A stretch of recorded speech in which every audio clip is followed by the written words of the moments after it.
So once you've got that idea, you've tested out your idea, you've got a proof of concept that works for one particular small cube, what's your next move on that axis? Which axis are you going to choose, and how are you going to move along? Hi, and welcome to Helping You Perform. I'm your host, Paul Teasdale. Over a career working with high-performing teams from across the globe, including 7 years working with Formula One team McLaren, I've learned a lot about what it takes to drive results.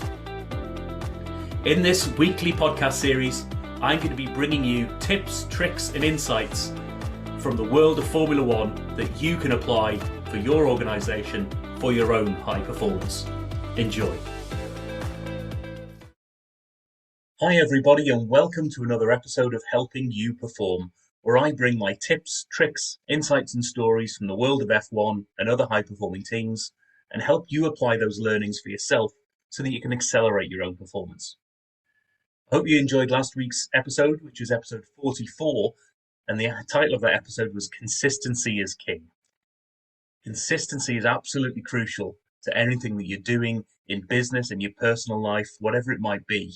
So if you haven't listened to it, go back and have a listen to last week's episode. But this week's episode is going to be slightly different. I want to focus on a bit of a challenge that a lot of my clients had, particularly in the times at McLaren, but a lot of them these days as well as I work independently. And that is often the problems that they're facing are so big and can be applied in so many different ways or so many different aspects of their business, they just don't know where to start. And also they feel as if I'm going to try and solve this problem, it's going to be far too big. It's going to be time consuming, costly. I don't have the resources, the commitment to do that sort of thing. So what can we do?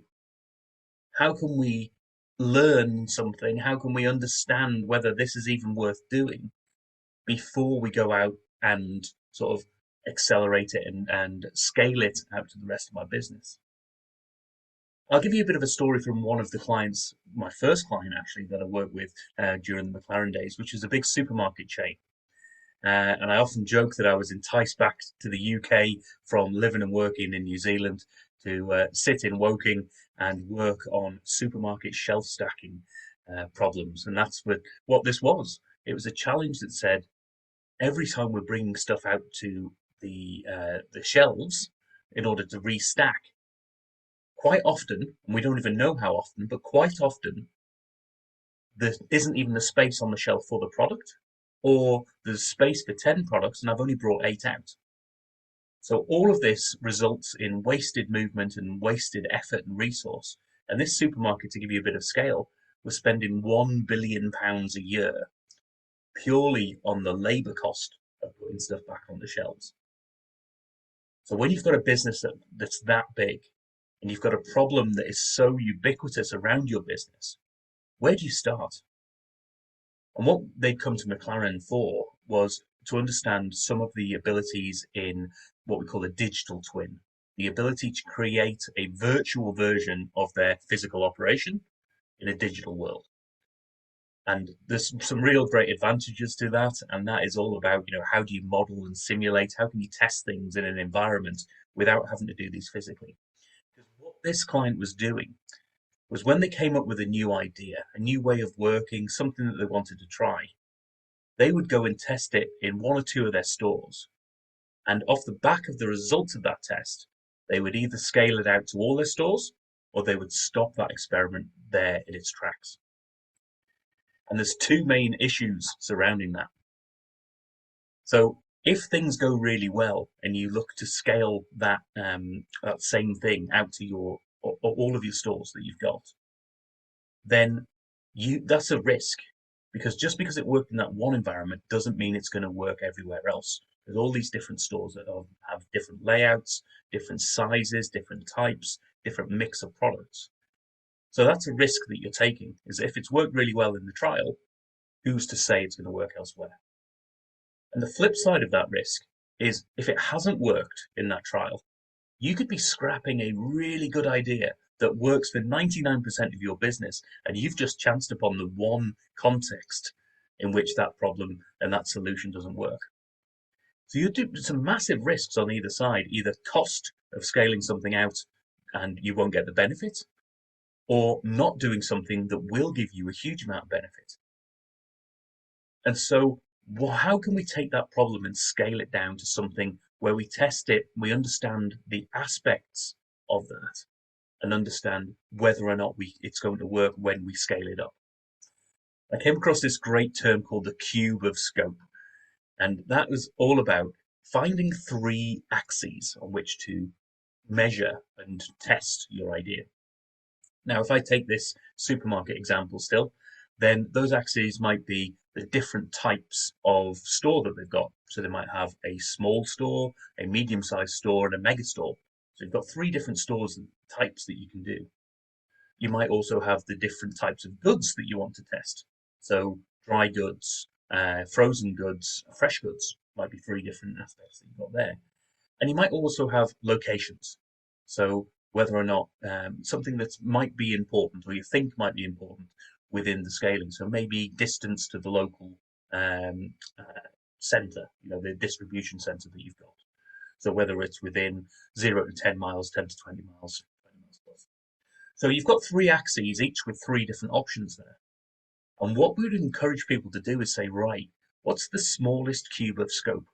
What's one space along on each of those axes where we say, right, we're going to test one different setup here. But we're going to say, right, we're going to start with, right, we're going to do medium-sized stores because they're the ones that we think we can get the most benefit. They're the ones that are easiest to test for whatever reason. We want to do dry goods as the first piece to test because they've got no real shelf life issues around them and they don't take up freezer space. So there's maybe some technicalities around it that make them the easier things to model and understand. And then we'll pick a distance. Maybe it's the ones that are really close to distribution because that removes a certain risk or opportunity there. And so what that does is it gives you something that you can test, develop a proof of concept that works for that particular cube of scope. And once you've tested that, it's great if you can test it in a virtual environment, but it works in the same way in a physical space as well. As you can say, right, how do we test this out and how do we scale it up to the next level? There isn't all of our stores from one, but we want to move one step over on one of those scales. And it might be going from we tested this at medium stores and say, right, we're going to add small stores in there. Or it might be, we're going to keep this in medium stores and we're going to add on the aspect of frozen goods as well as dry goods. Or we keep it medium stores with dry goods only and we'll also add on the complexity of the distance. So you're choosing one axis in which you can move to the next level. And that gives you a great chance to pick a really small cube of scope, something that is really important to you. And what I would encourage in making those decisions is make it as easy as possible. It doesn't have to be the biggest value. It's great if it is, but if it's the easiest thing to test and the quickest thing to test, that really adds a lot of value. And the speed of innovation is critical here. So once you've got that idea, you've tested out your idea, you've got a proof of concept that works for one particular small cube, what's your next move on that axis? Which axis are you going to choose? And how are you going to move along? So what I'm going to do in the show notes here is I'm going to put in a little PDF just to give you a visual idea. If you listen to this on Spotify or Apple iTunes or anything along those lines, then you've got a PDF there that you can have a look and say, oh, this is a visual idea of what we mean by that cube scope. So that's my challenge for you today. When you've got these big opportunities, these big concepts that are around there, what's the smallest cube of scope that's going to give you some learning so that you can then expand on one of those axes as the next step in your scaling project. As always, if you've got any questions, any feedback, if this is hitting home, I'd love to hear from you, love to hear how you're applying some of this thinking to your own business. Reach out to me at www.paulteasdale.co.uk.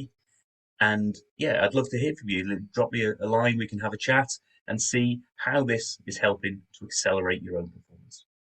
I'll see you in the next episode. Thank you for listening to this episode of the Helping You Perform podcast. If you found value in this episode, please take a moment to like, share, or review the podcast. You can reach out to me at any time, either through LinkedIn or through my website at www.paulteasdale.co.uk. I look forward to speaking to you in the next episode.